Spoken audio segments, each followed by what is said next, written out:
Support for Carolina Business Review provided by Grant Thornton. Operating in more than 100 countries, our tax, audit, and advisory professionals specialize in helping companies unlock their growth potential. Blue Cross and Blue Shield of South Carolina, where healthcare is changing for the better.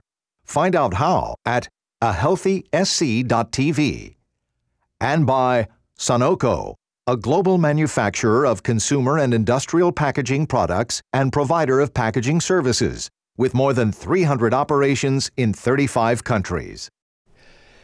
Well, you won't find much disagreement that getting our education system right is, if not the most important issue, certainly one of the top three that faces the Carolinas. The very broad and effusive topic of education policy is and has been at the center of our region's debate for a long time. It is not going away, and it's just not a recent phenomenon of partisan bickering. Welcome again to the most widely watched source for Carolina business and public policy. I'm Chris William. For more than 20, geez, guys, I promise I was not drinking heavily before this program. Let me just try, yeah.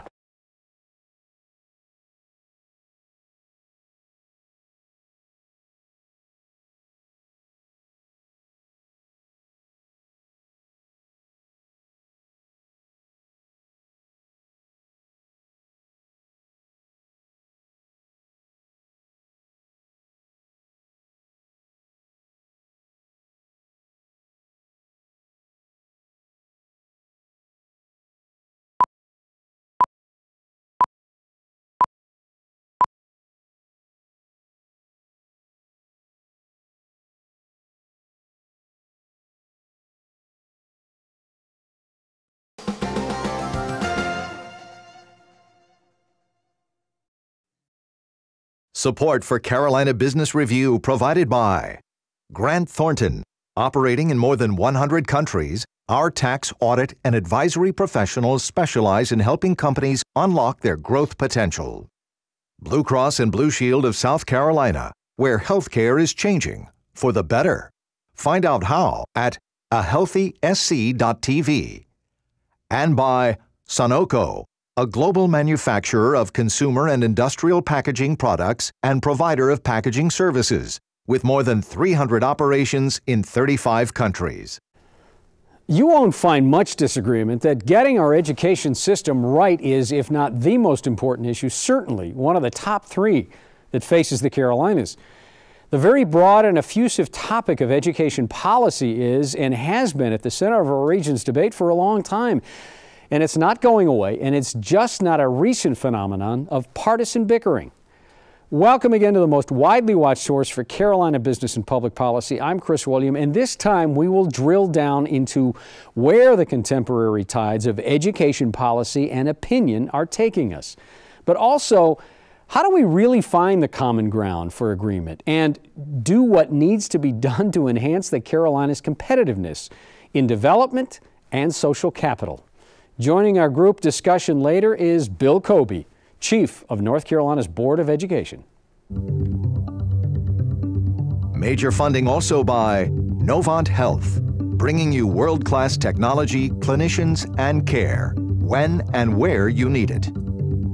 The Duke Endowment, a private foundation enriching communities in the Carolinas through higher education, healthcare, rural churches, and children's services.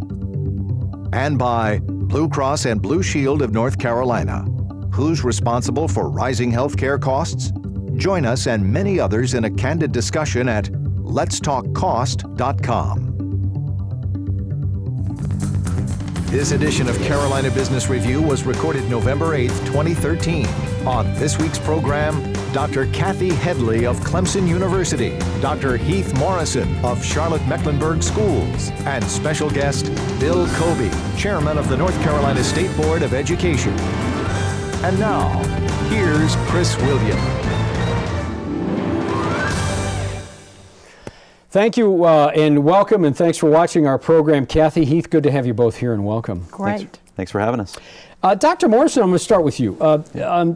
Common Core in North Carolina, now law of the land. You got, at least Charlotte-Mecklenburg and many other communities in North Carolina got their first assessment results. How do you feel about them? We expected what was going to happen, and so as we've looked at other states, Kentucky, New York, Florida, who have all gone through establishing these higher standards, creating assessments to those higher standards. Every one of those states has taken a pretty large drop in terms of the overall number of students hitting proficiency, and so in some cases a 30 or 40 point drop.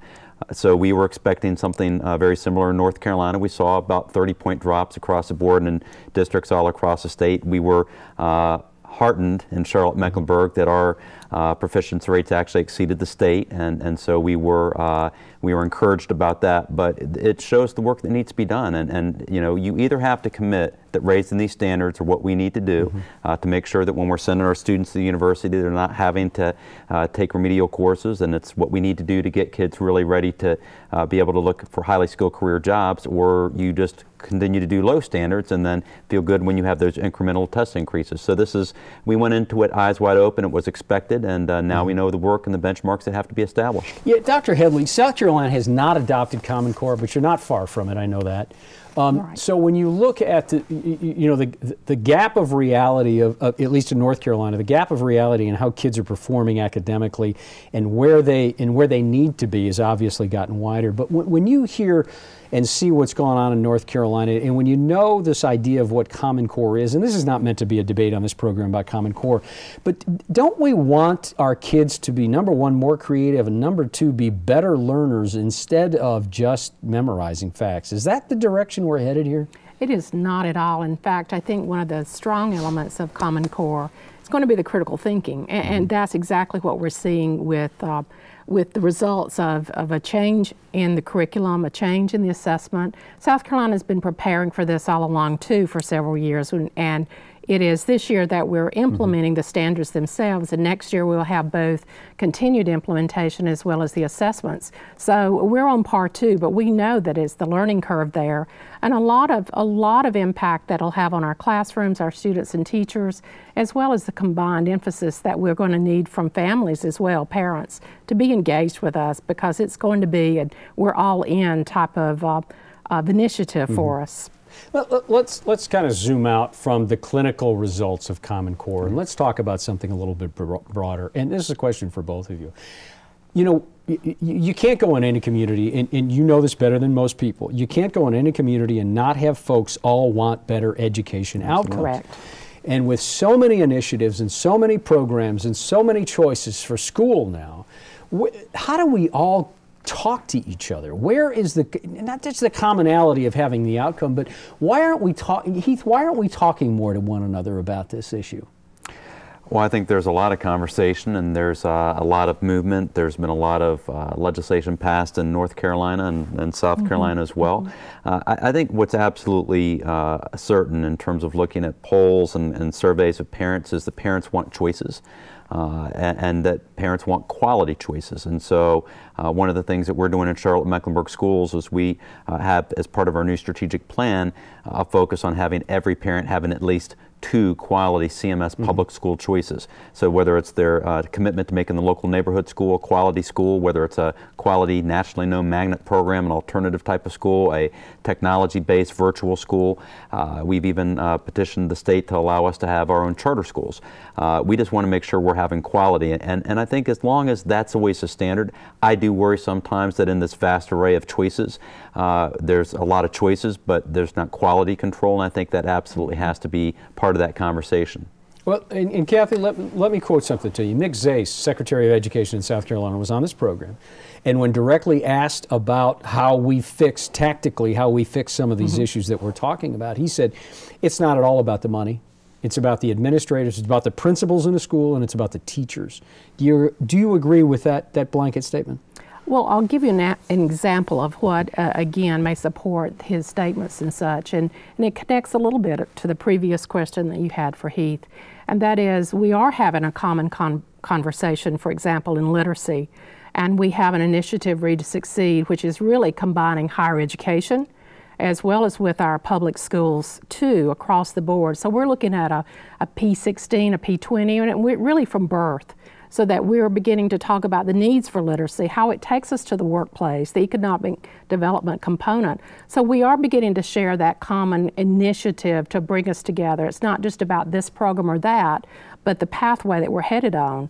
So it is about the very best teachers, the very best administrators, but how we can access too. I mean, I think the thing you're going to hear from me as well is going to be the commonalities that we can bring together for our communities, for our parents, as well as our schools and districts. We've got to do it together, and higher ed's a part of that as well. And I would say, just in response, I would agree with half of that statement.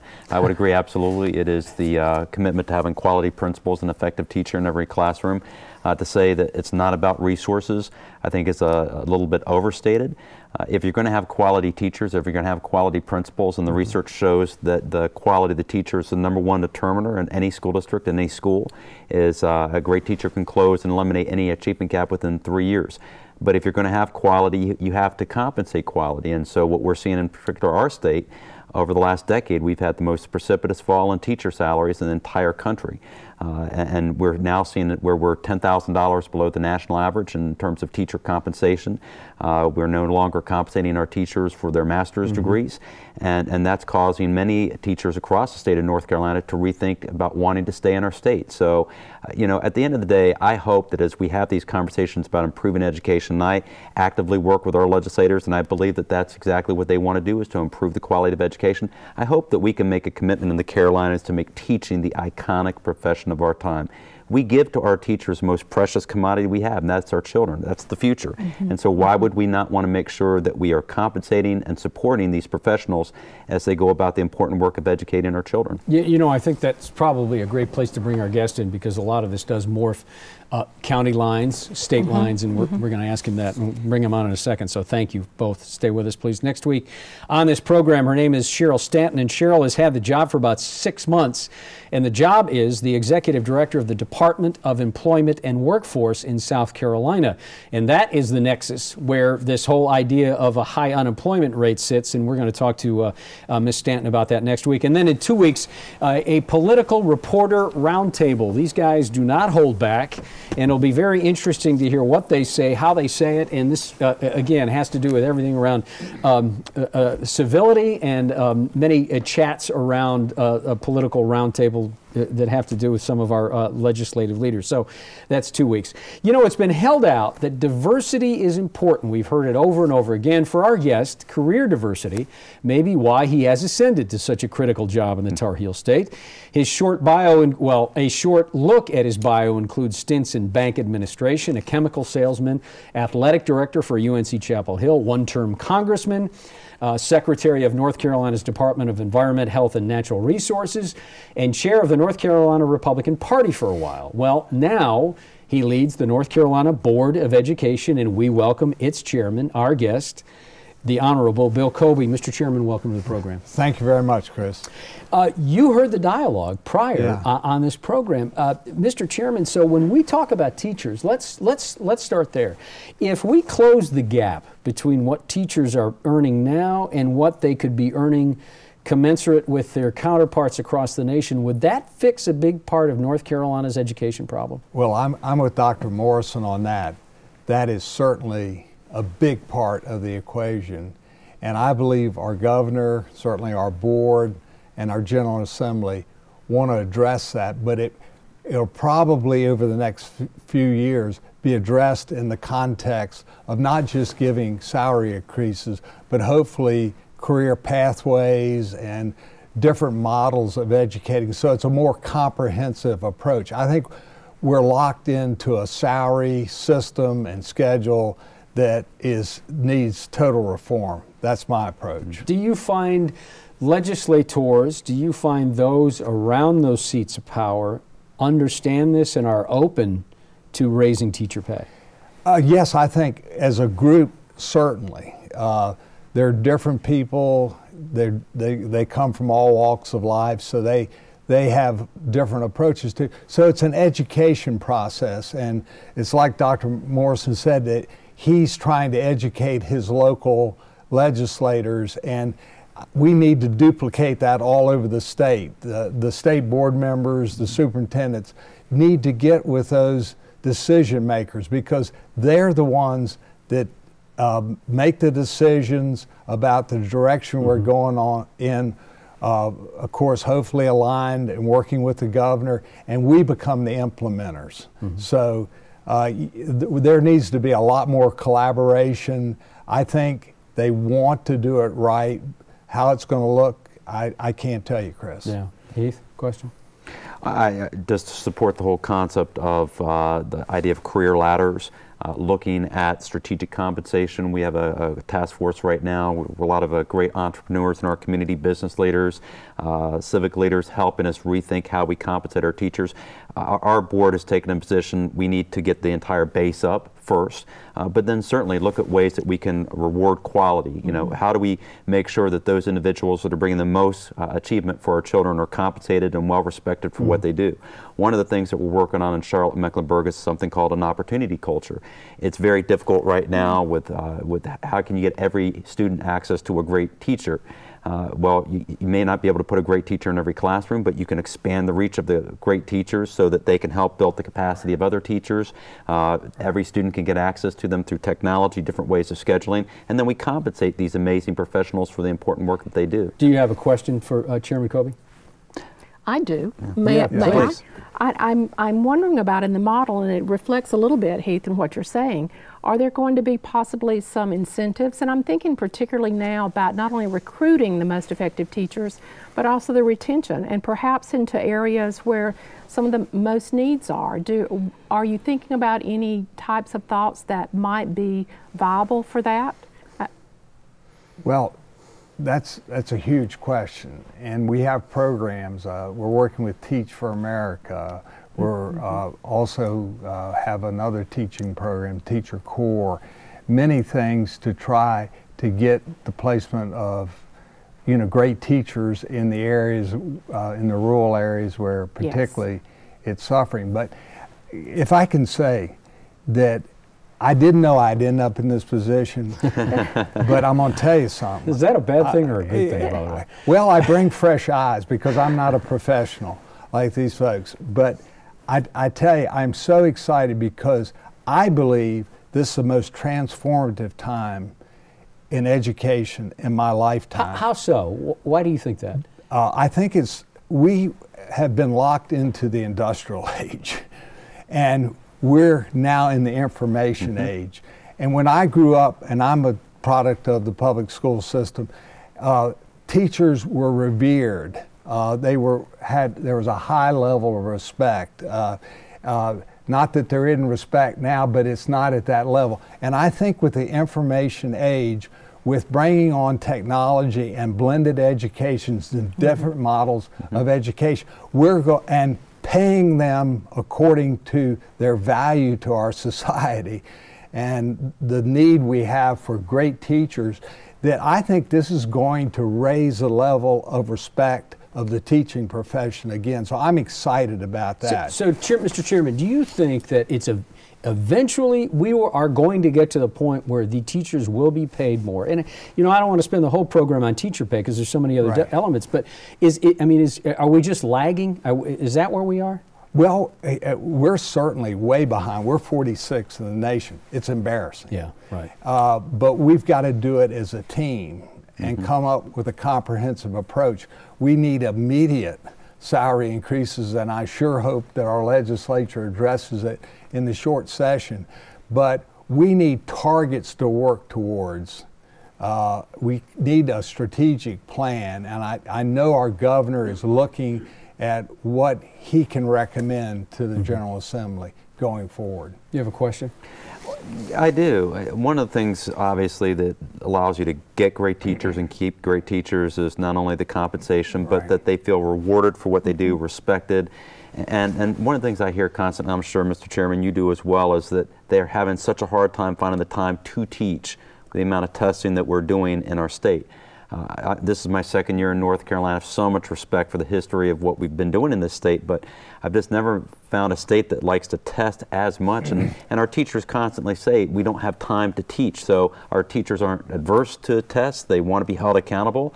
But what is your opinion about the balance between the amount of testing versus the amount of time our teachers have to teach? Well, I accept your view of it, Dr. Morrison, and the view of many of your colleagues, your peers across the state, and the governor does. I know he does. And that we're way over testing, and we need to ratchet it back, but we need the help of the General Assembly in that area too. So that's the reason why I want these superintendents and local boards to connect, because I have been a legislator, and if you're a legislator, you care most about the people back home and how they feel about the situation. And I think they'll listen to us.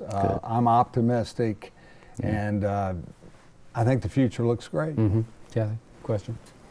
Well, going back a little bit for funding models, I think as you're talking about, and this is an area I would benefit from the expertise here around the table, because I know that we're based on perhaps some older funding models in our states when maybe agriculture was king and such. And so how are we going to really change our funding models? Certainly teacher salaries and other educator salaries are part of that, but it's also how we're also supporting resource-wise our schools and districts. How do we need to look at that differently to make sure that we can do the things that we're going to need to do to keep our students ready for the 21st century? Well, if you talk about funding model, you know, I want to trust the local people. And, you know, if we're not going to have a great advance in resources over time, then we need to give flexibility to how Dr. Morrison and his colleagues or his peers across the state use that money. I think we've been caught in this state, of course, with this high, we've used to go through recessions and not have low unemployment. We got hit with low employment. I think we had the third worst unemployment. Now I think we're up to fifth, so we're making progress. But education and economic development is tied at the hip, and we need this state to prosper economically so we can have the resources to invest. And it's almost like a chicken and egg thing, which I don't like that, but I'm telling you, Governor McCrory, he's the best at selling this state and attracting business. And Chris, you know the job that he did in Charlotte. So again, I'm very optimistic that we can raise both our economy and have a lot more resources for education, not just K-12, but all education. You know, let me go back to something that you said, Mr. Coby. You made the reference that you were a legislator. You were a congressional seat for a while. When you see some of, and this is a bit of a one-off, but I want to bring it back to kind of the job that you're trying to do here. When you see some of the dialogue that goes on around the lack of civility, and certainly in North Carolina, I think it seems the relationship between state and local governments has never been more of a gap, more acute. When it comes to respect, it seems like the state has wanted to control, or the General Assembly, or the Senate, or the House of Representatives, however this works. But how does this all factor in, this lack of civility and this lack of public dialogue? How does it all factor into the critical nature of education, and how we all seem to agree that education is important, but we've got so many of these other roadblocks getting us to all look in the same direction? It has, the civility is a problem, and things have gotten highly partisan. And all we have to do, look at Washington. Thank goodness it isn't as highly partisan in Raleigh. I see them trying to work together. I think they can work together. As far as the relationship to the local government, again, that's all about communicating and talking to each other. But like you said, this is one-off, but the national scene with gerrymandering of House seats and Senate becoming a very populist body, it's not a good scene up there at this point in time. We have about 2 minutes left. Question. I would be interested. I've had the opportunity to have several conversations with the governor, and I know how much he believes in economic development. And we so see the role of K-12 and higher ed in economic development. We've got great partnerships. You were at UNCC earlier today. We got a new early college starting with them. We have 2 new middle colleges going on with the community college. We're starting a new advanced manufacturing partnership that's going to help us be an intermodal port here in Charlotte. So the one thing I would ask in terms of the state board, your viewpoint on the accountability framework that's coming. Many of us, we want to be held accountable. We think that's important, but the metrics and that particular accountability we think are going to make our schools that would be in any other state, A-B schools, maybe C-D schools. And from the perspective of how that's going to help want to keep business in North Carolina and attract new business, what are your thoughts on that? Great concern. And what you're talking about is the new grading system for schools, the A through F. And yes, I am concerned about the impact on economic development of this grading of our schools. And I hope that the General Assembly will take another look at that. And certainly I will be trying to speak to them on that issue, because I don't think we have it right. Kathy, quick follow-up. Well, I think the accountability piece is very important, and certainly I agree with you. It's an important element, and I think in a time of change. So what would you say to, as well, our educators, so that as we're embracing new standards, new assessments as well. And you have about 20 seconds. How do we give them some pause to feel comfort for the accountability required? Well, that's a tough question. I think it is about compensation. I think it is about career pathways. I think it is about letting them know all the time that we know what Dr. Morrison said, that it's the most important piece is the quality teacher. Mr. Chairman, you got to peel back a lot of layers of that onion. Thank you. We're going to have you back. Please come back. Thank you for being here. Thank you very much. Thanks, Kathy. Thanks, Heath. Good to see you. Until next week, I'm Chris William. Good night. Major funding for Carolina Business Review was provided by the Duke Endowment, a private foundation enriching communities in the Carolinas through higher education, healthcare, rural churches, and children's services. Blue Cross and Blue Shield of North Carolina. Who's responsible for rising healthcare costs? Join us and many others in a candid discussion at letstalkcost.com. Grant Thornton. Operating in more than 100 countries, our tax, audit, and advisory professionals specialize in helping companies unlock their growth potential. Novant Health, bringing you world-class technology, clinicians, and care, when and where you need it. Sunoco, a global manufacturer of consumer and industrial packaging products and provider of packaging services, with more than 300 operations in 35 countries. Blue Cross and Blue Shield of South Carolina, where healthcare is changing for the better. Find out how at ahealthysc.tv. And by viewers like you. Thank you. Promotional consideration provided by Business North Carolina Magazine. For more information, visit carolinabusinessreview.com.